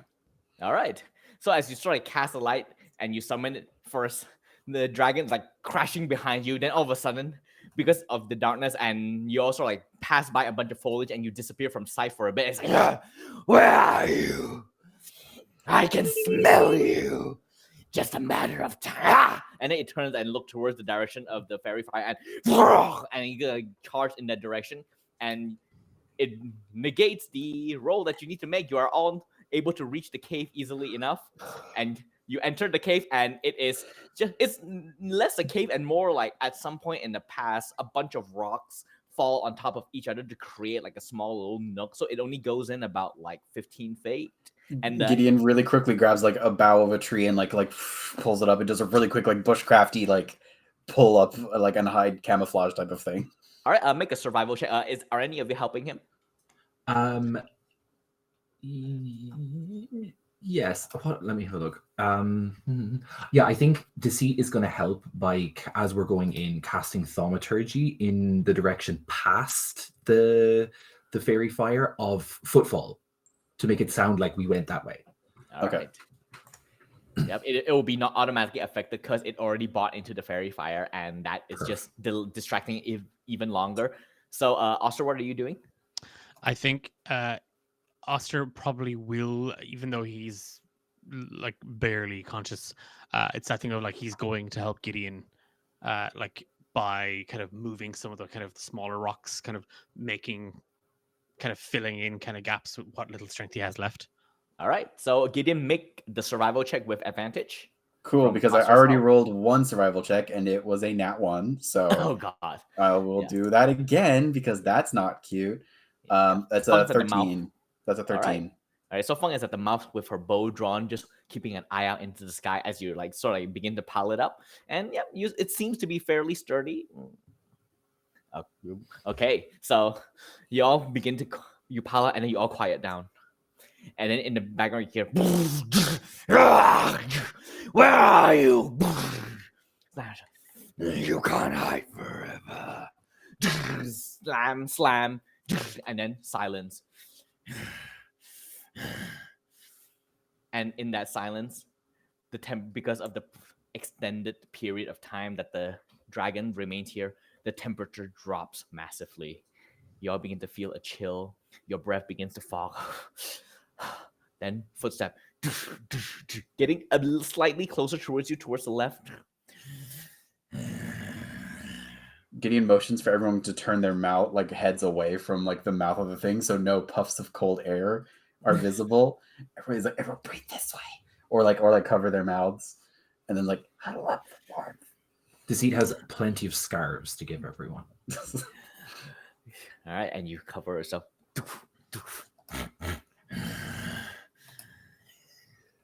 You all have the bearings of heroes about you. Did Fandolin hire you to kill me, I wonder? I'm not impressed. Many has fallen to my fangs and claws. You will fall as well. One of us already did. Hide. Hide like the rat you are. Gideon shoots a pointed look. This happened. Yeah. Gideon takes a pointed look at the seat. Yeah. He goes, Hide like cowards, as is befitting of your kind. Groveling in caves. and you feel the entire cave boom shakes, and a couple of loose rocks is knocked from below, crashing down you. You wish to hide, then remain there for eternity and starve. And you realize that it is at the mouth of the cave. It's too big to enter, but it rolled a 17 on the perception check to spot you. So it begins to tear its way and is trying to collapse the cave on top of you. What are you all doing? Just die, I guess. The thing is, I have. What do I have? Does Oster have like a staff, No. like a quarterstaff or anything? Wait. Oster has a sickle. Wait, Who I the fuck think makes a sickle? Okay. leave the sickle alone. It's a sickle. It's a sickle. It's a standard sickle weapon. what do you intend to do with the staff? Because Feng does have a crowbar. I just wanted to like stand something up in this little cave to try and support the roof. A crowbar would not do that, Okay. but a crowbar will be handy when we need to get out. All right. Um, So, yeah, I'll say. Gideon will like pull out his bedroll Mhm. and I guess and get anything anyone else has and kind of like throw them over us. To try to like muffle the Yeah, to potential damage. try and like give us and also give us some air pockets. All right, so that is what you're doing to help your situation. What is Deceit and Oster doing to help your case? oh God, what am I doing?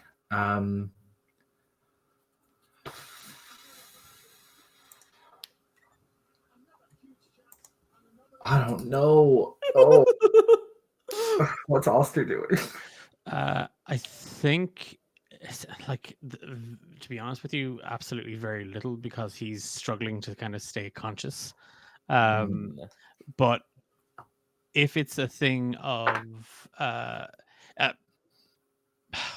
Oscar's going to do the one thing that he's kind of in dire straits. Hit first, ask the questions afterwards. And you said this cave was only about 15 feet deep, right? Yeah, about 15 to 20 feet deep. Then he's going to go further back into it. He's going to go back as far into it as he possibly can. And he's going to start kicking and trying to break further back into the earth. All right. All right. I'll say that this would be actually. Tell me, what role would you think that this, like, what is Oster utilizing at this moment? So, just like, I wonder if I'll get away with flavor here more than anything else. So, it is he hasn't got a lot of strength left in him. Like he's on 4 health. And he at first it's just kind of kicking, and now it's a case of he is again, call back to earlier on, white knuckles.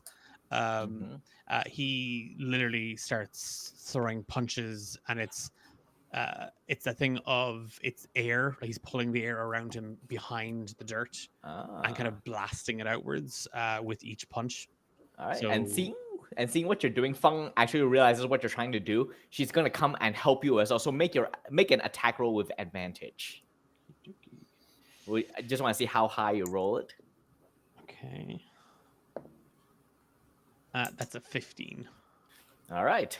So you begin to punch, and even though it hurts your fist, you are weakened.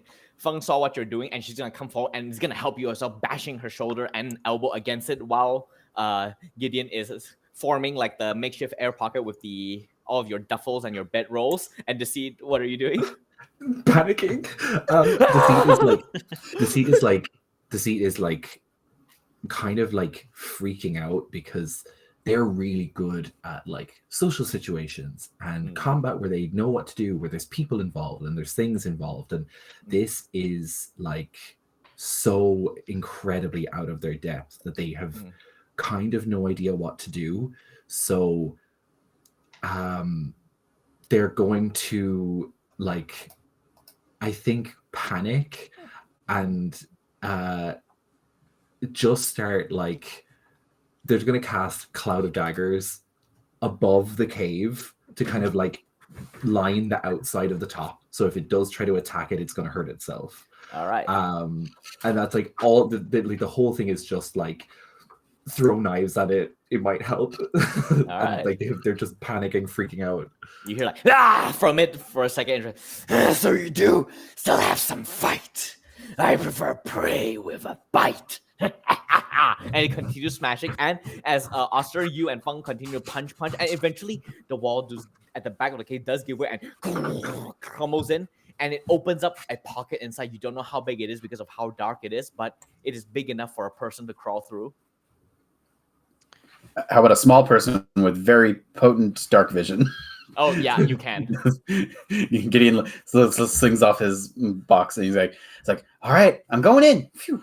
All right, you jump in and you do slide down for about 10 feet or so before you come to a stop, and then you look around and you realize that this is less a sort of like a cave situation and more like, like those just random air pockets within the earth. Yeah. And there is an air pocket here that is about like maybe 10 feet wide and about like 25 feet long. Cool. As inside here, and it seems to be empty. Like there should be obviously if the top collapsed, there would be no air left, but there should be enough oxygen inside here to sustain you for at least like a night or so. Gideon's like, everyone get in, come on. All right. Like pulls Oster in, and as Gideon like pulls Oster in, Gideon casts Cure Wounds on him again. Didn't you already go down the shaft? Yeah, but like pull you down. Like I've got wind and I can climb. It's yeah, fine. but I think like Oster is going to kind of like seeing that Deceit is panicking and like not. It is that thing of like reach for Deceit, take them by their arm, and just Deceit is gonna like rebuke, like just gonna like come away from you in like total panic, like just like kind of like shoves you away and doesn't let you grab them, and it's gonna attempt to do something as we start to head down, as you guys start to head down. They are going to start to flicker their concentration on Cloud of Daggers, and they are going to perform their living heart out a death rattle as they feign death and blink their concentration on their spell and snuff it out as they fall into the hole. Make a deception check. In really good time. What they're going to say? What they're going to say? Collapse. What they're going to say is like, "Oh, you great beast! You have felled us, wanton heroes!" Oh, and they're going to like fall in, and they're just thinking, they're just panicking. Like, what do I do? What do I do? I perform. That's how I go for it. And they're going to like tumble and fall in. All right, make a deception check with advantage. Perfect. Because it's the death rattle. That was wild. Fuck yeah. That's a 21, and I'm going to tactical advantage that bullshit. And I'm going to get myself a 26. Let's because I want this to go. be fucking high. And I think the tactical advantage, or the tactical foresight, is Deceit has been kind of panicking this whole time very softly with getting the lycanthropy, with getting bitten, with that kind of like a little bit of like rage they felt at being correct about the were-rats, but not wanting to beat Oster over the head with it because they know Oster is feeling upset about it. But they've been panicking this whole time, and it's been very flat. And as soon as this started happening, it was like real panic, and there was no worming their way out of it. And as soon as the smallest gap and the smallest chance of a social, like a way to worm their way out of it, like by performance and lying, comes up, they just take it and give the performance of their life and just tumble and roll into the hole and like get up immediately and then bow in the hole to the rest of the party. And as that, nice somersault.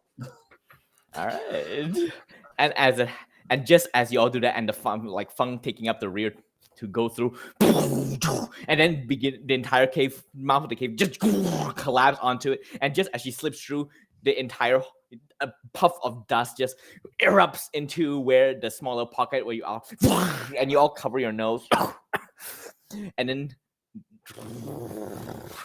silence. We forgot Maka. She's not in this story. I don't know that person in this retelling of the story.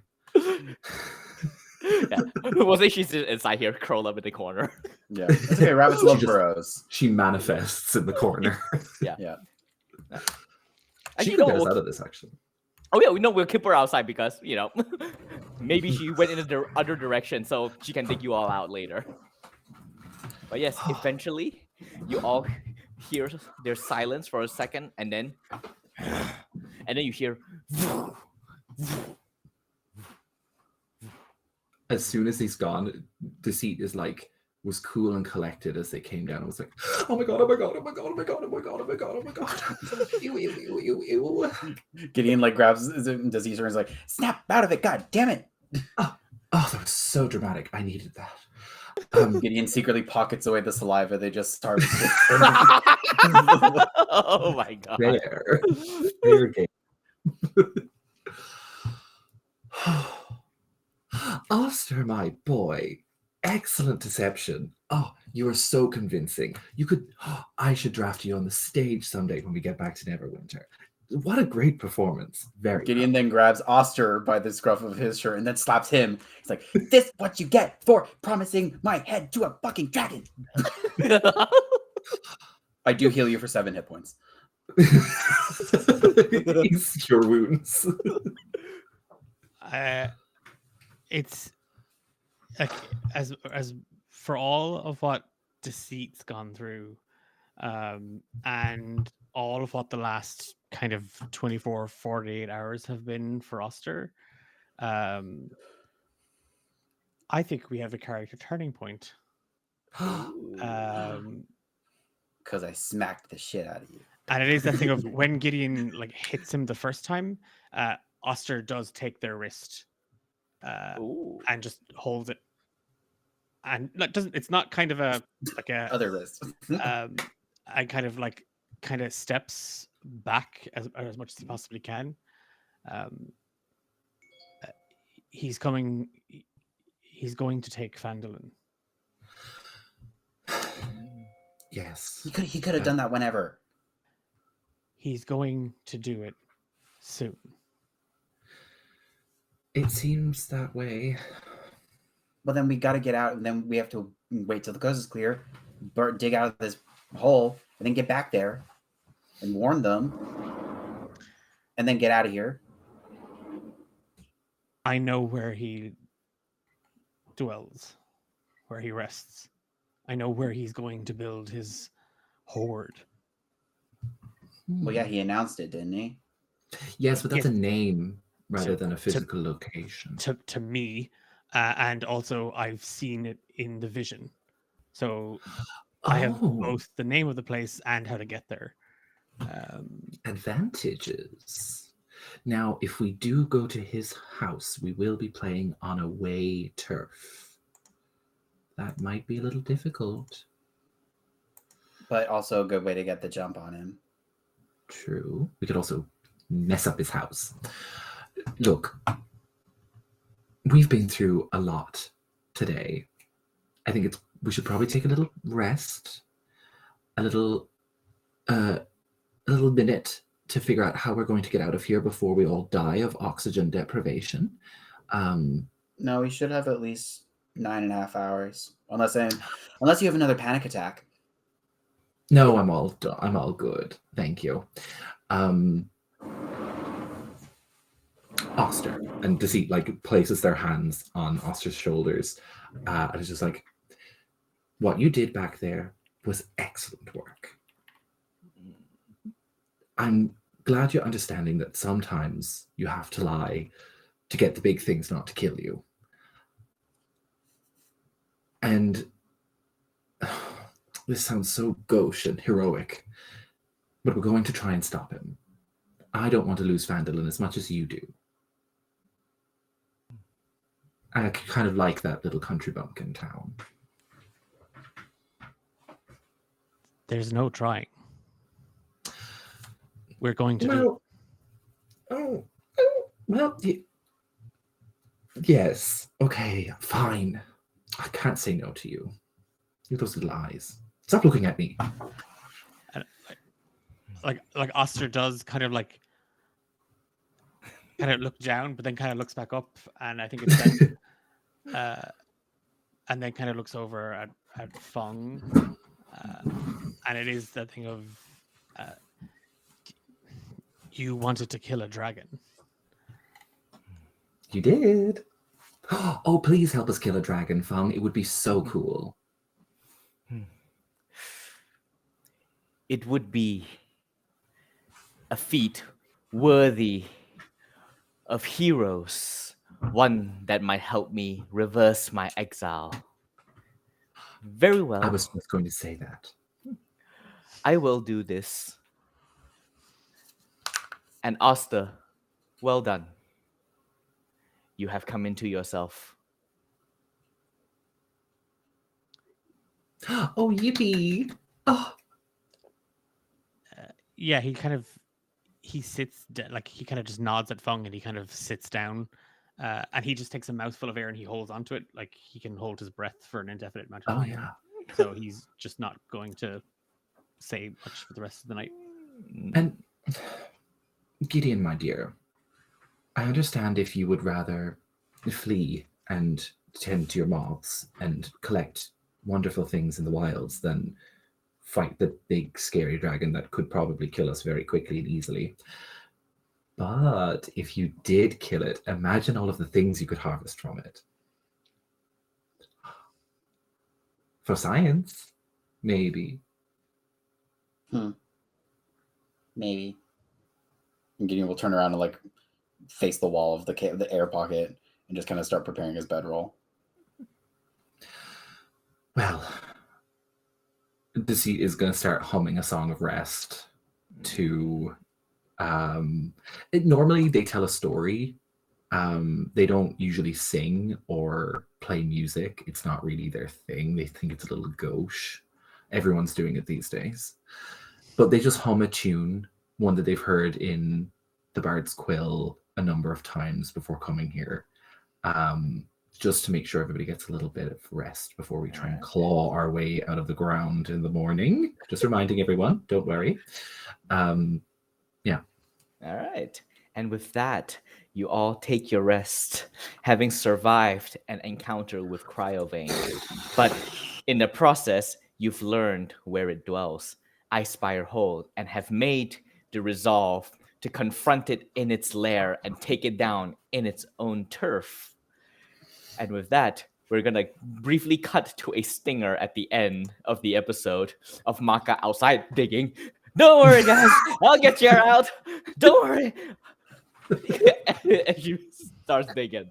And with that, we're going to end this session of Dragons of Icespire Peak.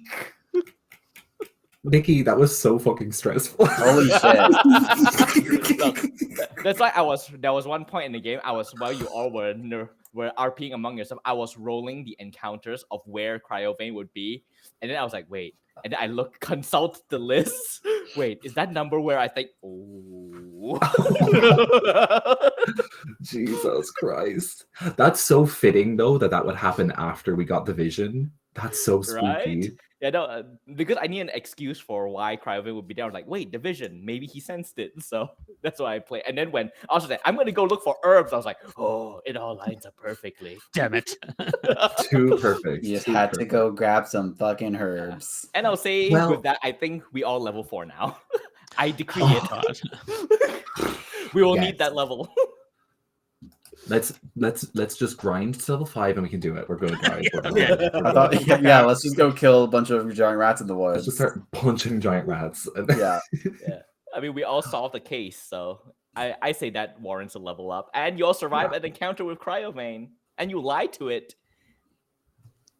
I mean, it didn't end up believing us, but Yeah, I mean, Yeah, the it one believed you person for a who second. can't lie tried to lie. Look, Deceit is so proud of you for trying. Deceit is so proud of Oster for trying to lie and doing well. Not super believably, but doing well. and executing it flawlessly. Love You're that. raising the bar for us all. Oh. Yeah. What do I got at 4th level? Oh, ability score stuff. Sweet. Or There was a split second where I was like, well, that's that. I'm going to go level up my character. I went, oh, wait, no, we're on a stream. So, I won. We are still here. well, I think we did need that moment of like lightness just Yeah. after that like stress fest. It was so good. It was so good, but I'm so stressed. I think if we're gonna wrap up this evening, Mhm. big thank you to Nikki for that was incredibly Great stressful. job. So Yeah. fun. Good job. I mean, can Cryovane hear me out this a little bit? Does anybody? Declan, please. I'm just saying, Ice Dragon. You've already laid the groundwork for being obsessed with him, so Yeah. Yeah, that was the turning point for Oster. So, Yeah. is that dragon kind of why is hear it me kind of okay, we're gonna Winter hear roll me for- out cake All right. Cryovane. It's a baked Alaska. Yes. Okay, we'll roll for our DM, and then we will look to say our goodbyes. Oh, I can replace my fighting style. Sweet. All that other stuff. Okay, What's the so numbers? we're gonna go Maka 1, Deceit 2, Gideon 3, Oster 4, and Throw. And that is Gideon in the DM's chair. We're back. So back. We're back on we're kind of back to our normal schedule. So it will be Thursday, the 7th of November. Oh yes, you're right. Alright. It's For our next episode of Random DMs, where Gideon takes the DM's chair, or Ralph takes it. Takes it back after Fung so rudely interrupted him Uh, in the middle of his presentation. Jesus Christ. Yeah, she just walks out and stands in front of you. anyway, like I was saying, Yeah. that's it. That's all we have time for this session. So big thank you again to Nikki for DMing this episode, to Dahi and Ralph for bringing some serious vibes, to Emma, hope you feel better. Our D8 Dungeon, we are a group of we're mostly TTRPGers. We were a group of Mostly. mostly TTRPGers. We are a group of tabletop role-playing gamers, mostly from Ireland, but there's a few of us scattered around these parts. You can check out more of our content here on Twitch every Monday and every Thursday with Random DMs, Ben and Declan on a roll, Beyond Horizon's Edge, and Saving Grace. Or you can check out our award-winning podcast series, Romancing the Dungeon, with a brand new episode dropping this Friday for our Halloween special. And it is a nice little bit of lore building and creepy existential crisis. It's a nice, fun, relaxing beach episode. Please Yes. tune in. It's so easy. Named So easy after to- one of the rivers in Hades. You know that lovely beach river Yeah. in Hades down there that everyone goes to? Yeah, yeah. Yeah. It's Um, so it's beachy. It's ancient Greece. Yes, yeah, Lots of That's beaches. what's not to love about that. We are back again Thursday night for Ben and Declan on a roll, and this time we're on a roll with a community night because we are having some of our wonderful folks over on our Discord join us for a game of End of the Line. So if you're into your Final Destination and your horrors, do tune in from 8 p.m. this Thursday for some absolutely horrific and over the top campy death shenanigans that are going to unfold. We are back on the 7th of November for the next episode of Random DMs, and we'll see you then. Okay. Good night, folks. Bye. Bye. Night night.